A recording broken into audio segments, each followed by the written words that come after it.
Good morning. Hey, welcome to chess. Oh, I gotta get some stuff out of my way. Holy cow, I'm out of sorts this morning, but I have not been able to. I didn't find my Yurtaev book, but I have a really cool chess game that I'm gonna play and show you. Hold on, I've got to get organized here. You know, it sucks to be disorganized. I am the most disorganized man that I know. All right, so we've got our chessboard. I'm gonna play through a game. This is probably not a world famous game. It's probably not overly popular, but it's okay because it doesn't have to be popular to be valuable and useful and teach us stuff. Yurtaev and Donchencko, 1979. That was the year I graduated from high school. Woohoo! Hey, hello, FX Fade. How are you, my friend? I'm getting a little bit of a late start today, but it's all right. I'm going to show a couple of quick games here on chess that I'm not going to do a chess lesson today. Well, I mean, every chess game is a chess lesson, right? But I'm not going to do a specific guy. Hey, Bella Glavi sup. How you doing? Richard Petchak. Good argument. Just for that comment, you need to donate $5 to the kitty. Put it in there, Richard. Good argument, though. I can't, yeah. I don't know anything about chess either, but I show it all the time on YouTube. And there's a lot of people who get a lot of enjoyment. And I've actually helped them become better chess players. Not myself, but them, mind you. So, no, this is a really good game because it's going to show us a tactic, strategy that perhaps we have not seen before. And so this will be valuable to do this. Knight F3 opening, and I know they all say open with your pawns and all, true, but you're never wrong in opening with a knight as well. And his opponent is going to pick it up after him as well. Looks like more folks are coming. Hey, Wally gone? Yes, me too. Me too. And now G3. So he's going to immediately fianchetto, which is a good thing. D5, he's going to stab a pawn out there in the center now. Either possess it or control it, the center, from a distance. That's the key here. D5 does this. Now, once you bump the G pawn, or if you're going to fianchetto on this side, once you bump the B pawn, you really do need to just fianchetto the bishop. That is, fianchetto means put the bishop over here in the corner and grab the long diagonal. Don't be surprised. There's a lot of setups, a lot of opening, a lot of people who will also fianchetto to challenge you on that long diagonal. I mean, and who can blame them? Because in a way, why are you going to let your opponent have that long diagonal for free? You don't have to. So there's a lot of people who say, well, I'm not going to then. And so they'll bump their B pawn and fianchetto their bishop over. We'll see if that's what happens in this game. Yeah, it is, Bella Glavi. It is kind of a tarish. It really is. And now he goes to, he fianchettoed, and now he's going to go to E6. So he's setting up himself,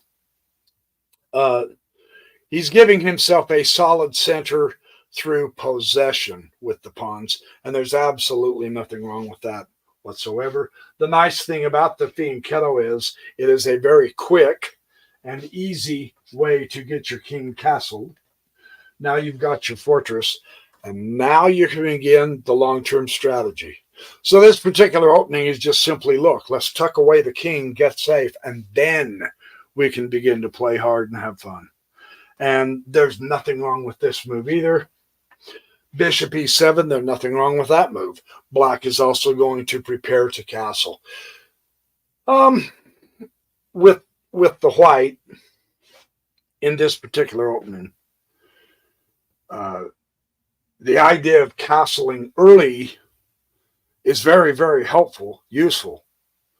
But realize if you're black, you really don't want to somehow, some way get caught with your king in the center, stuck in the center, because with white being safely castled, he can immediately start blitzing you and attacking you right now, which is not the recommended strategy. You do want to bring in your entire army, but there are some players who will say, all right, I'm going to go sacrifice a bishop, a knight, and the rook and wipe out his, open up the center so that I can attack him with my queen and my other rook. I mean, there's all kinds of stuff you can do here, right? So this is, hey, Nookie Bookie, good to see you. So there's all kinds of things you can do. So black appears to me to have a heads up saying, I'm going to go ahead and get this castling done right now as well.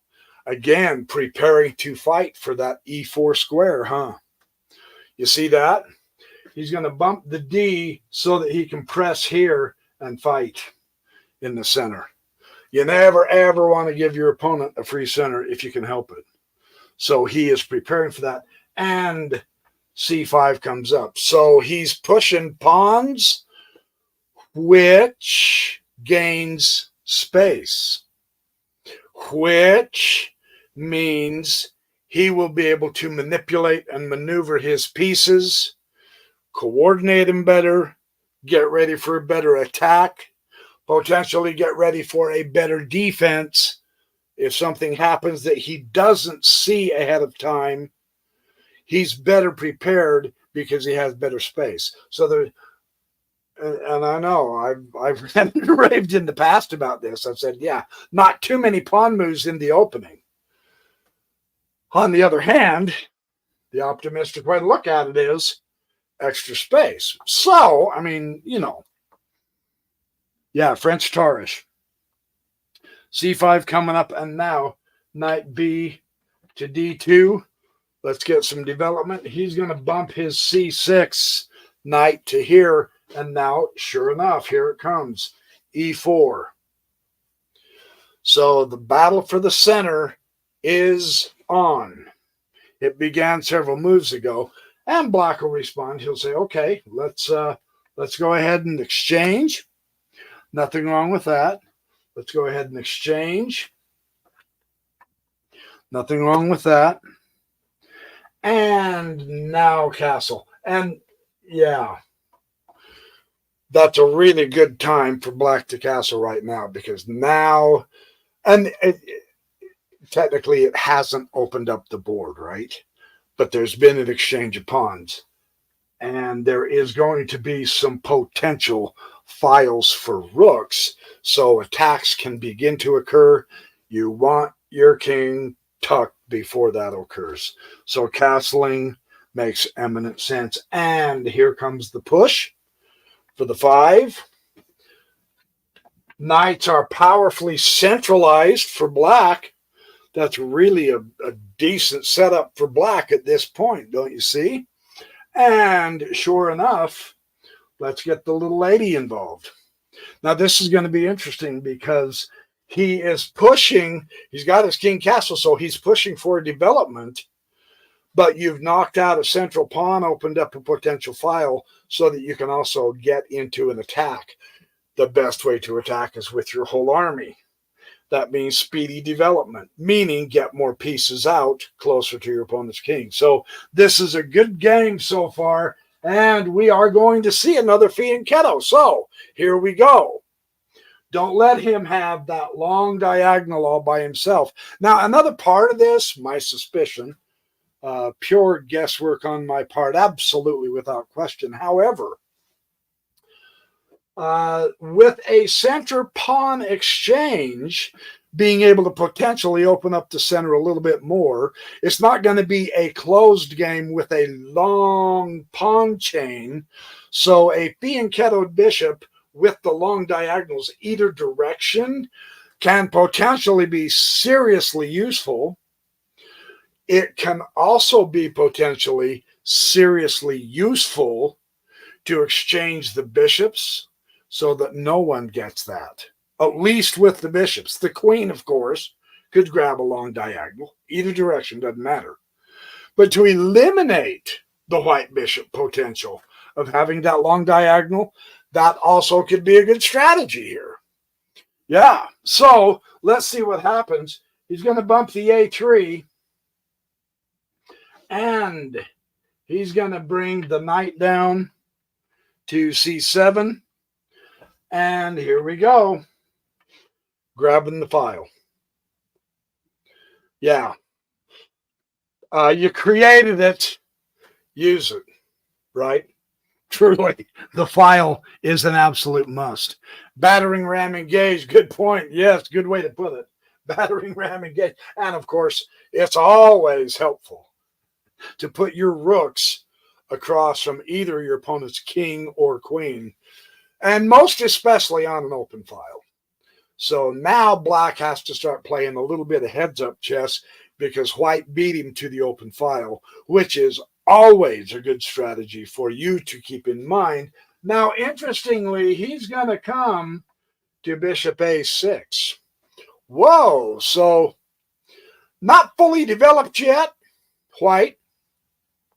Black is making him through a developing move with tempo now. And the reason why is because now white gets to move his queen again. Now, I get it. It's all good. E2 isn't that great of a square for the queen in the first place. So, I mean, you're not going to plop her there on E2 and just leave her there, right? But I think he would be hoping to get this bishop out faster and the rook also before starting to dance his queen around.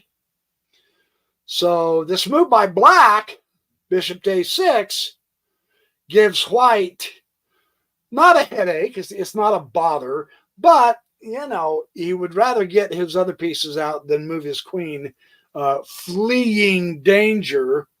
Let's see what he does about this. Not bad. Very interesting here, right? And why not?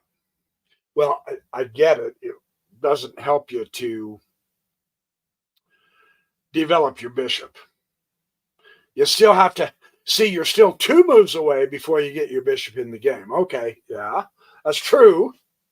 Again, on the optimistic side, and I'm thinking Jeremy Silman here, pushing the pawn does give you more space. And so that's the optimistic look. It also somewhat, don't you think? I don't know. Let me know what you guys think. Doesn't that make that bishop a6 look a little bit awkward? Would it have been better to take the long central diagonal instead of coming to here? Well, we don't know. He is pointing toward the king, right? So it depends. And I know you can say this on every move in every game. It depends on what the opponent moves. Right? All right. Yeah, I grant that. Why not knight c4? Hey, MH. Oh, from Scotland. Welcome from Scotland. Why not knight c4 instead of c4? That's a good question, too. That could have been very useful, huh? Discovered attack on the queen, blocking the attack on your queen, so it wouldn't be a queen exchange. It would force black to move the queen. Actually, it would force black to move or it wouldn't force black to move the queen. He could bop the, I don't know, maybe it's because it would help him bring forth a stronger centralized knight, Belaglavi. That's not a bad move for black. You know, that's not a bad position. It's a great question. So maybe that's what he was thinking. I don't know. Yeah, knight c4 could have worked. It actually really could have. However, it does give him a chance. Yeah, it gives him a chance to continue bringing his rooks in the game. So he went to c4 instead. We'll see how it develops, huh? That's a great point. That's a good point. We'll see if, let's see if pushing the pawn rather than the knight, like Belaglavi is asking about, let's see if that did prevent him from getting his knight on a better position. Because technically speaking, that knight doesn't inspire, a boatload of confidence, right? At least doesn't to me. Not yet. But the game is young, you say. Yes, this is correct. The game is young, and so are we. Now, that's optimism for some of us, right? Okay, so the queen does come to e8. So, in this instance, now he can begin emphasizing a queenside push. Perhaps the rook is going to come to b8, putting the, now black, or no, rook d8, I apologize. B, holy cow. I was going to say, wait a minute, that doesn't look right. Yeah, so the fight's going to be in the center for the file. He does have pieces backing up the pawns when they start pushing on the queen side. But he also, doesn't it give you the impression that black has a better development at this point? And again, that's not a crisis. If you work toward catching up, if you are playing white and you are behind in development, I mean, you still got to move your bishop and your other rook, right? But it's not something to bite your fingernails over. However, because it's only a temporary imbalance. However, you have to make sure if you are behind in development, one, you don't stay that way, but two, you make sure he doesn't have any really tough central advances and attacks as well, right? So you want to keep your eye sharp. Let's see what he does. Bishop b2. Now that's a great move.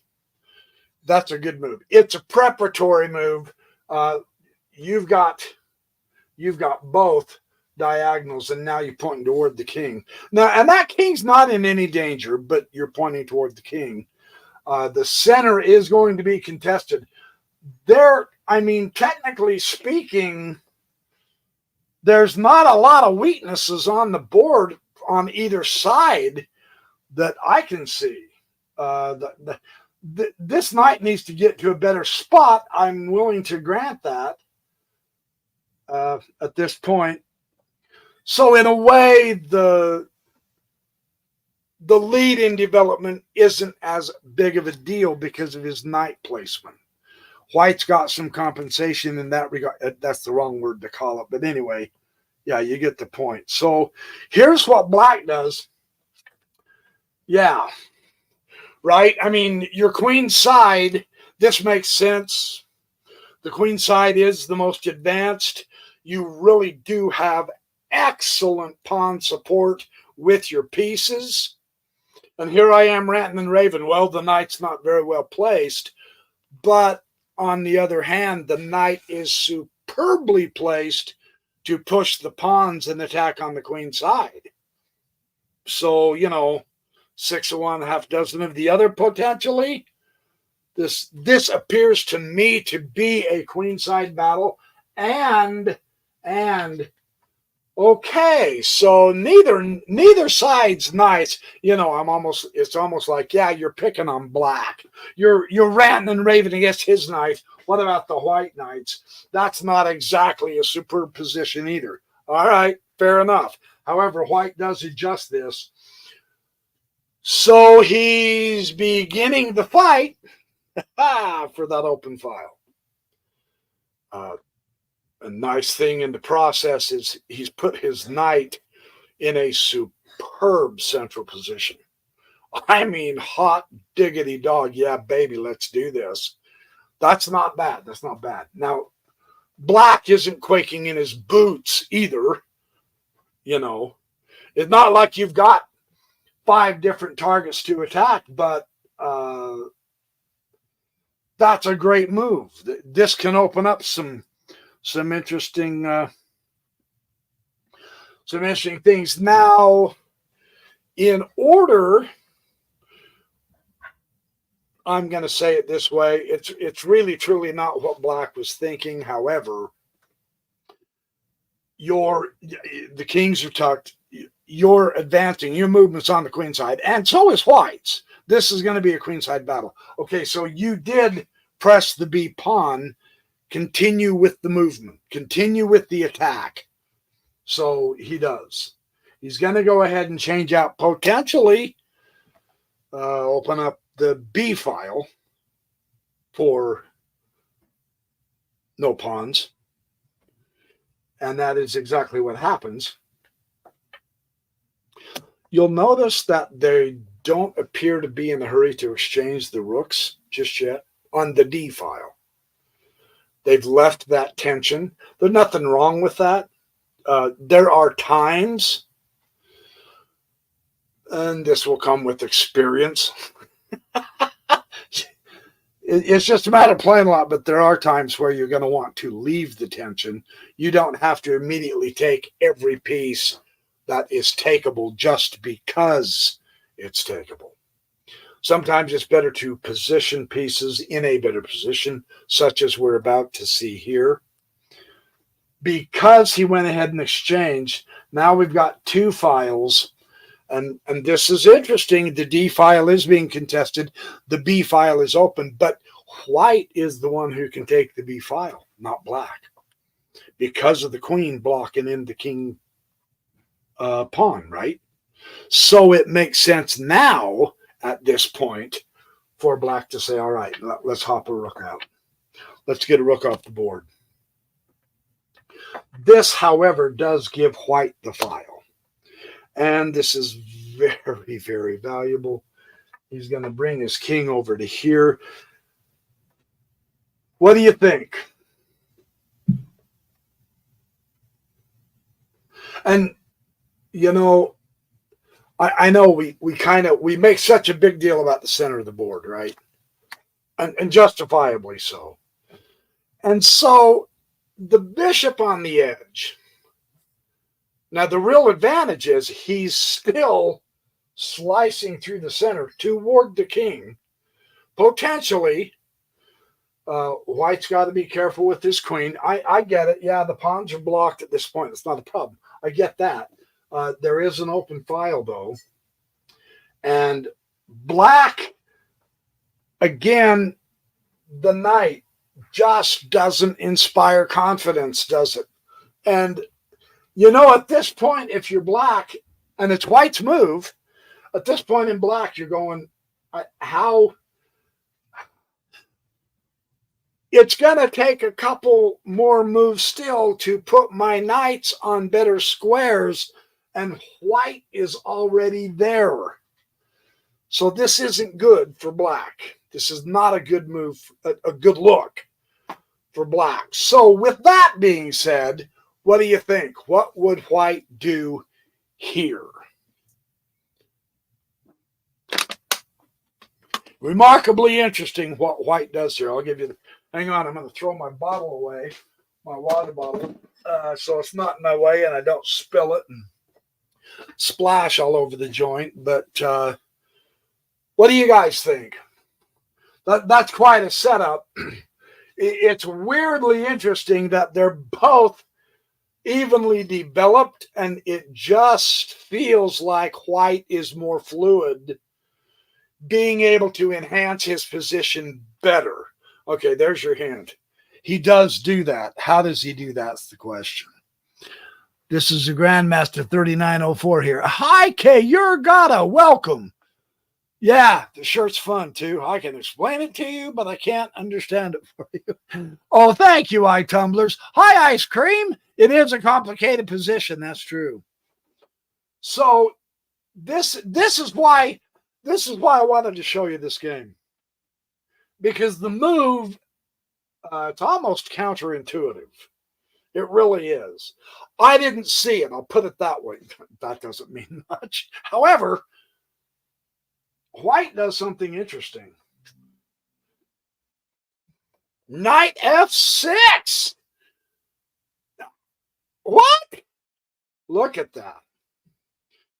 That's called the Alekan block.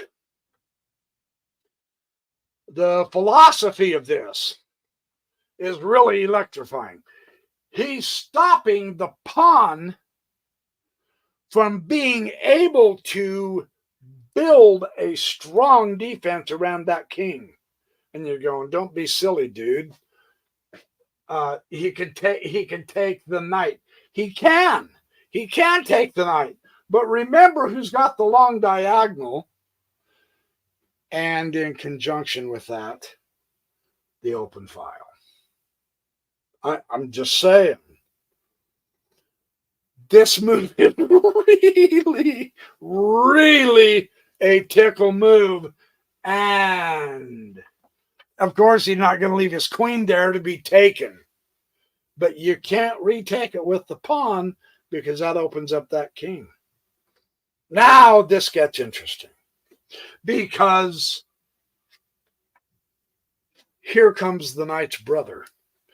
So I think one of the cool things about this game is the contrast of the ability, I'll say, simply because of the position. It's not like black was underdeveloped.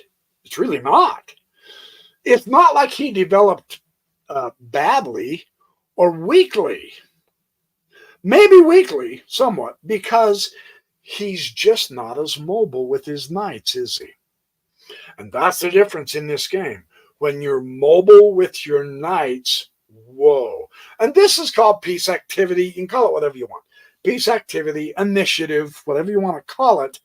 But as you approach the opponent's king with pieces, tactics show up. You have the incentive.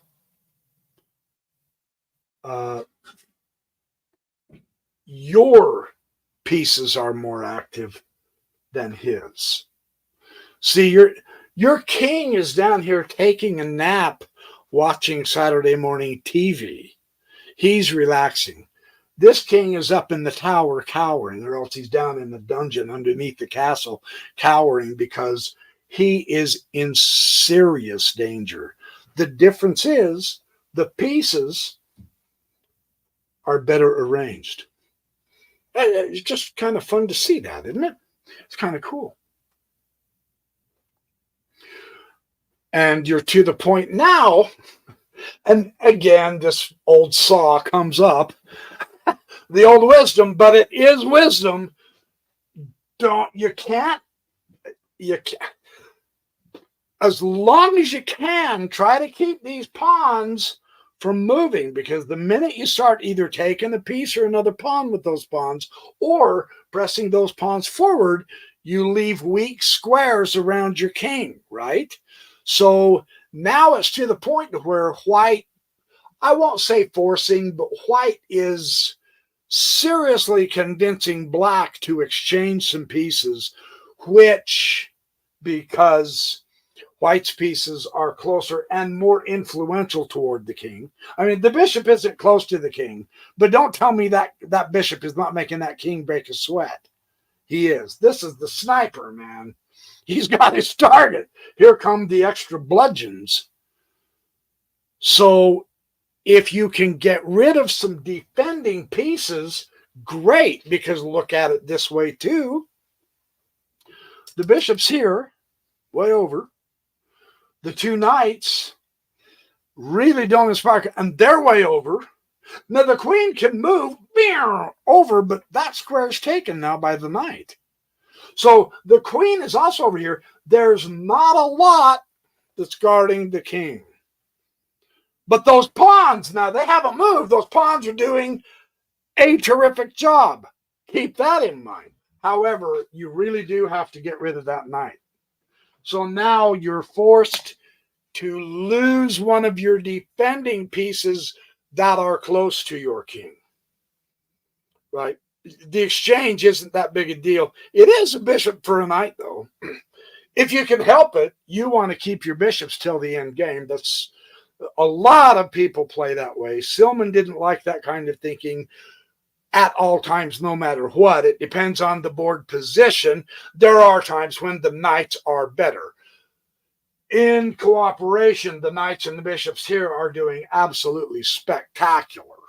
So this is a serious issue, and he will go ahead and gladly exchange, and now he does not return by taking the pawn with the G pawn.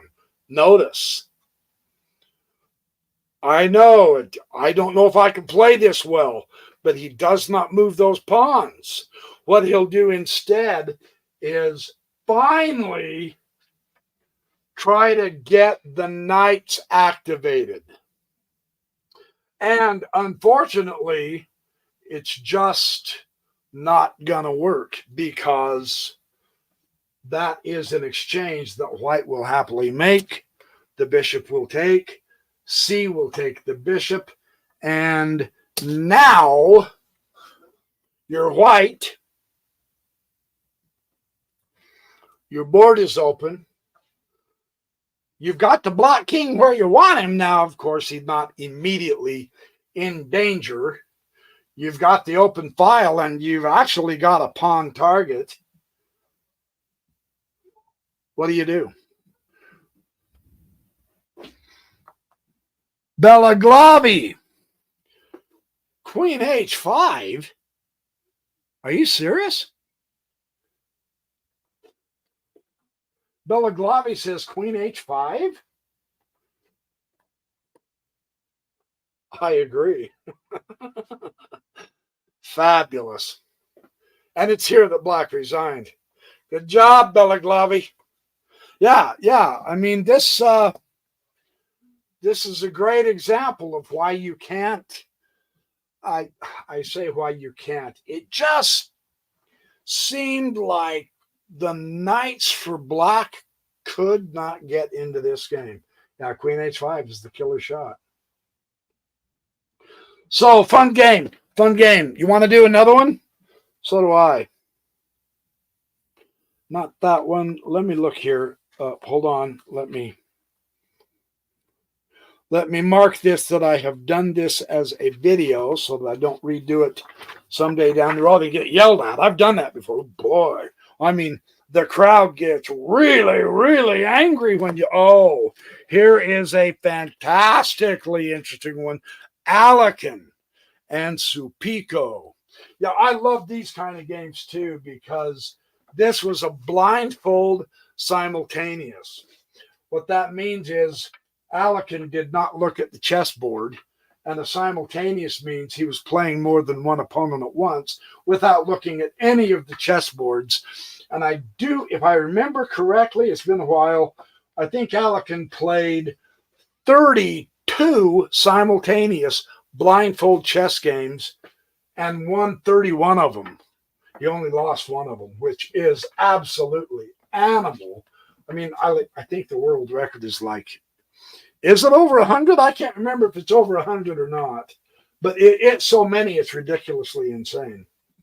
I mean, the brain power to be able to do that is just, it's forbidden for me for sure. I can't remember 2 plus 2. I know it's somewhere hovering around 5 or 6, I'm quite certain. I can't even remember how to sing Yankee Doodle Dandy anymore. Okay, so this game is fun, though. Alekin and Supiko. I don't know what it was about Alekin. Alekin's playing the white. I don't know what it was about him, but it just appeared to me. I've got several scattered throughout the different books in my library. I've got several different books of his simultaneous chess games. And for whatever reason, he just came alive during simultaneous exhibitions. And it was spectacular to watch. So here we go. Okay, so got a center exchange. Going to bump the c3. He's going to take the c3. And the way to do this, not with the pawn, with the knight. So here we go. So now this gives the appearance that Alekin's position is really wide open. His king could be in danger. Hi, Debbie Donovan. Welcome. Welcome. Good to see you, girl. And now his opponent's going to go bishop b4 immediately. Pin the knight. Pin the knight. This used to be a big deal in the World War II days. And he's going to follow suit by bopping the bishop out. That's what I meant by saying follow suit. Notice the development. Queen e7. Get him out fast. Why not? Always a good policy. After all, and I know, I keep doing stupid stuff like this to make you giggle. Most people groan, for which I apologize. But the queen here is okay. She is covering that diagonal and protecting the pawns. All right, I'll grant it. Here, she just doubles in power. Isn't that remarkable? In fact, she more than doubles in power. She's got a target. Granted, she's not going to take it. That doesn't matter. That doesn't mean that's not a target. And then she's got this diagonal covering the bishop. I mean, just one little pipsqueak move, and that queen is the Godzilla of the chessboard in this position. Just keep that in mind. The importance of get your pieces out. That's a fabulous illustration of that. All right, so what? What's she going to do? Well, let's see. White's going to calmly carry on and develop. So will black. And it's time to castle. Now remember, Alekin is not looking at the chessboard. I don't know how many other, I don't know what, this was in Lisbon, 1941, if you guys want to look it up. I don't know how many games he was playing simultaneously blindfolded, but this is one of them. Just keep that in mind. He's not seeing the board like you and I can do right now, enjoying this spectacle of a slaughter that Alekin gives. And I'm not kidding. A slaughter. Again, get your pieces out. When you get your pieces out, tactics will flow. I'm trying to come up with a jingle. It sucks. I can't sing with spit. Just to remember, develop, develop, develop. Yeah. He's doing it. Look at that. All four pieces. All four minor pieces. This is one of the, man, I don't care if you liked him or not. I get it. Alekin always got his development out there fast. And it's classic development. The four minor pieces first, then the queen, then the heavy pieces with the rooks that he made it possible to get his rooks in the game by castling early. Same with his opponent. He castled early. That puts the rook into play and capability of central files. Yeah? Just realize, all four minor pieces, he's only got a knight and a queen. Now he does have the queen.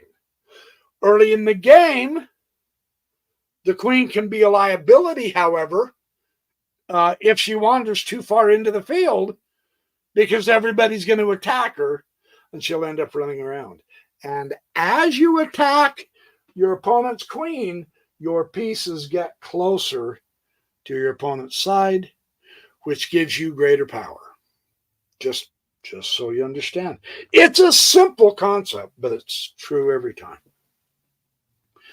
Bishop G5, and now, yeah. Okay, so why? No, that's wrong. No. That's wrong. Don't play this way. You have, no, don't move the queen. Again, this early. You have to get your pieces out there. It's key to the game. Let's see what happens. And now when Alekin sees his opponent doing things like this, and this is my speculation about what he thought, but he thought, oh, it's time to punish this guy. Or, oh, it's time to punish this gal. Yep, oh, they're going to move twice. Bam, I'm going to punish you. Because watch what he does. First, take the defender away. Now, if you're not playing heads-up chess as black, you're going to retake with that G-pawn and mess everything up. No. No.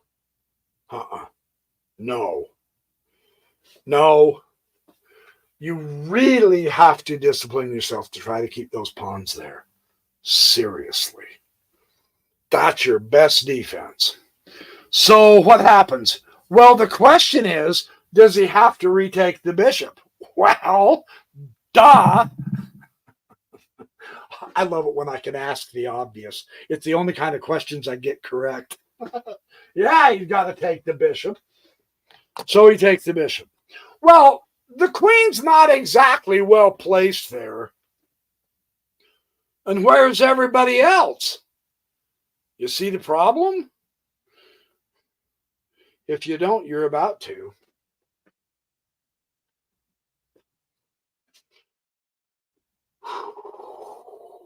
Now, in this instance, we see tremendous power in the center by just simply hopping on all the central squares. There's nothing wrong with that. Marvelous stalling. If you want to influence them from a distance, that's also good. But let's be honest. Yes, it's the toughest piece. And she's got a fantastic diagonal. Okay, granted. But a lone queen influencing from a distance the center cannot win against two knights and a bishop. And technically a queen backing up the knight. Can't win. If Alekin was to switch sides and just use that queen, even he could not have won this game. That's how important development is. So, and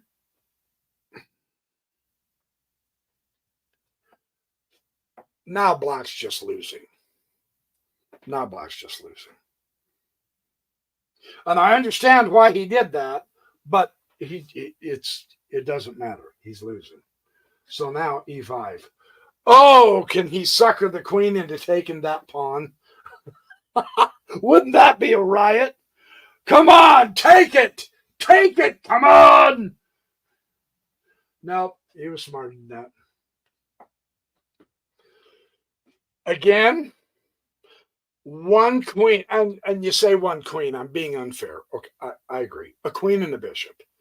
You still can't win this game. Here's why.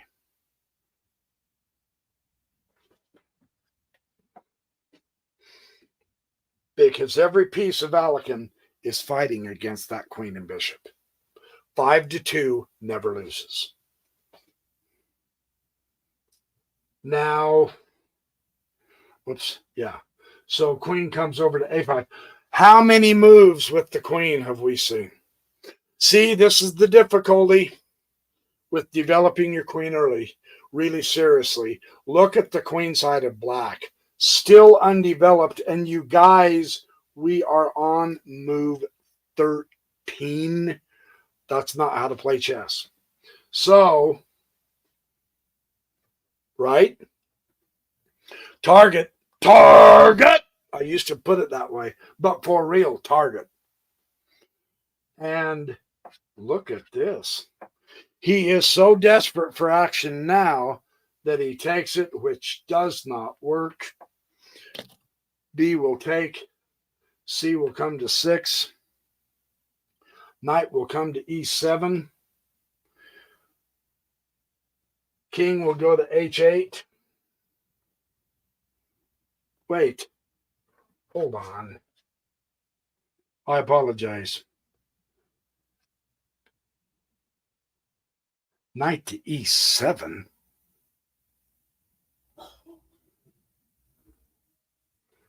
Oh, I played the wrong knight. I apologize. That was knight d5. I am so sorry. That was a few moves ago. Oh, crap. That was a few moves ago. Yeah, knight went to d5, and that's knight went to d5, and that's why the queen came to. Ow! I hate it when I do that. I'm just saying. I apologize. Yeah, the last. You want me to start it over? Technically, that doesn't goof us up.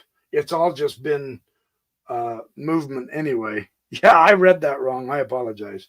B takes a3. C6 to challenge the knight. Okay, and at this point, knight goes to E7. Yeah, that makes sense. That's better. That's better. Okay. So now the king goes to H8. And queen comes to D6. Look at that power move of the queen. The contrast here is beautiful. Black has had about 5 queen moves, and his little lady is all the way over here in Timbuktu on the edge of the board doing absolutely nothing useful. The first move of Alekin's queen is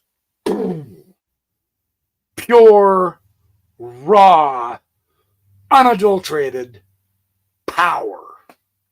Come on, that's why we love Alekin's games. There is nothing like this. Alekin is not winning. Alekin is wiping this guy out now. Just his position alone should have froze his blood. And it did, because now he's got to come home. Yeah, that's too much power all of a sudden, just out of the blue. Remember, he's not looking at the board. This is a blindfold game that Alekin's playing, man. Yeah, he has to come home immediately. And now this knight to D4 shows up. Once again, observe this. Now, it's been systematic. It hasn't been like it's been speedy, blitz, fast, overwhelm you, but it has been systematic. But observe how close and how directly in the territory every single piece that is developed of Alekin is, and where are all of Black's pieces? This is crazy. Look, he's not even past his own second rank, except for one pawn. Everything is back here. I mean, holy Toledo, man. That is amazing how he does this. And he still can't get any pieces out. So he's going to try to fee and kettle a bishop. Wow. That is total loss. Observe.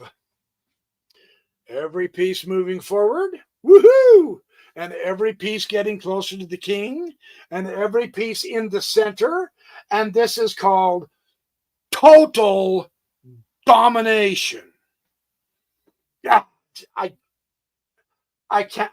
I'd give my eye teeth to be able to play like Alekin. Of course, and he did. So that's probably not true on my part. But man, don't we all fantasize about being in play? And he's still reduced to playing with pawns. He's still playing with pawns. Why though? His pieces are cramping the black pieces. Every one of Black's pieces is on the first rank.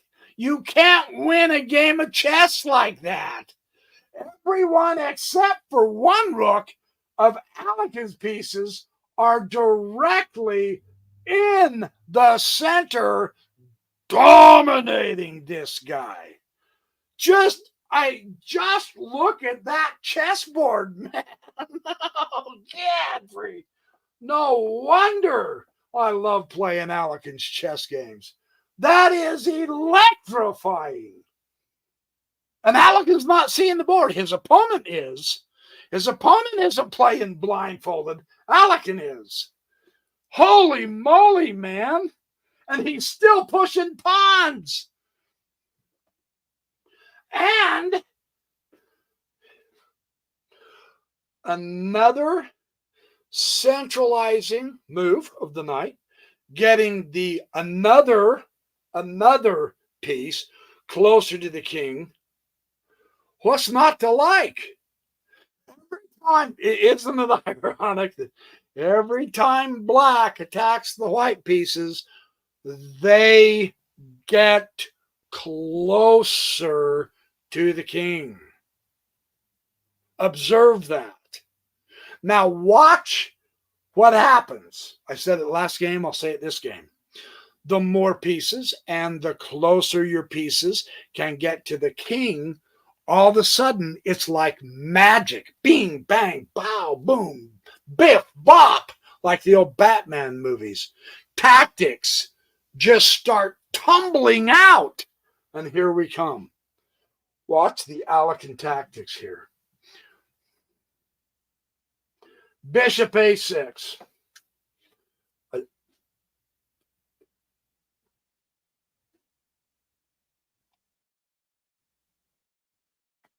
I guess you got to do something. But there's literally nothing you can do.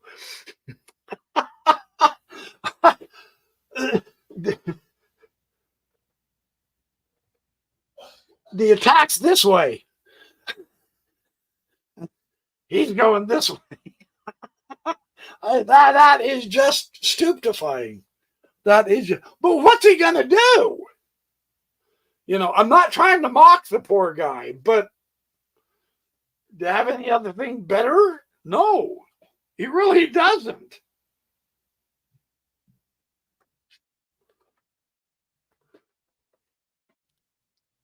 No, that's not a printing error.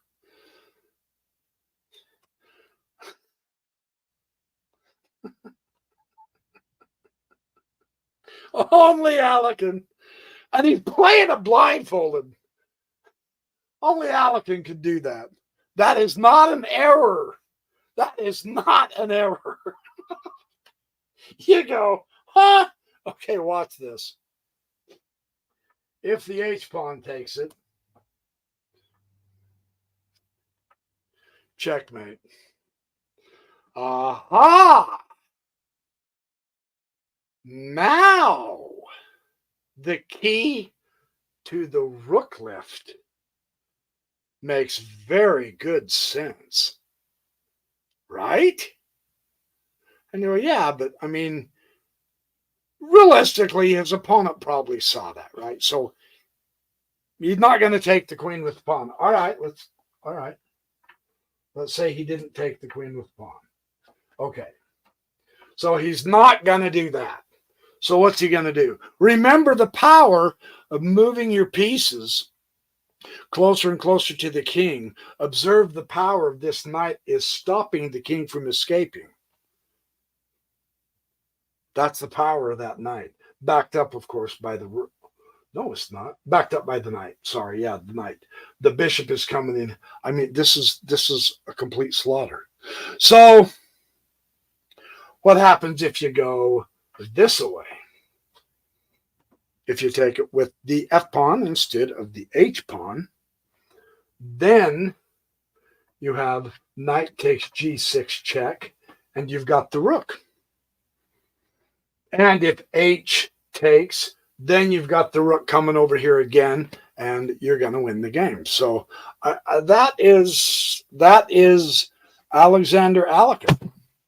That is so spectacular how he was able to, and it was systematic. It wasn't desperado chess. It was just step at a time, bringing as many pieces in here and going toward that king as possible, all of them in the center. And in the process, it cramped black so bad that all he was reduced to in the middle game is pawn moves with the B and the C pawn. That should take your breath away. That should blow your mind. That is astonishing chess. And then to win it by putting your queen on g6, that's massively awesome. So anyway, all right, 2 really fun games. I promise. I know I keep telling you I'm going to get back to Yusupov's chess game, and I will. I'll get back to his instructions. Every now and then it's kind of fun to check a few other types of chess games, though. And these 2 I couldn't resist. Oh, hey, these 2 were so fun. I've got a mark that I did a video here. Okie dokie. So let's call it a day. You guys go have a good Saturday. Appreciate all your support and love. Appreciate you showing up and having a fun time with me, looking at 2 very spectacular games. Hit subscribe, the like button, share the video with others who you think might be interested, and have a great week this upcoming week. I will catch up to all of you next week, Saturday morning, 9 o'clock or close to 9. I had a 10-minute late head start this morning. You too, Debbie. I'll see you tomorrow night probably. Oh, yeah. Thanks, Richard. Yeah, that's something I have to earn. That can't just be given to me. And I'm never going to get there. So it's all fun, though. It's all good. Love you guys. See you later.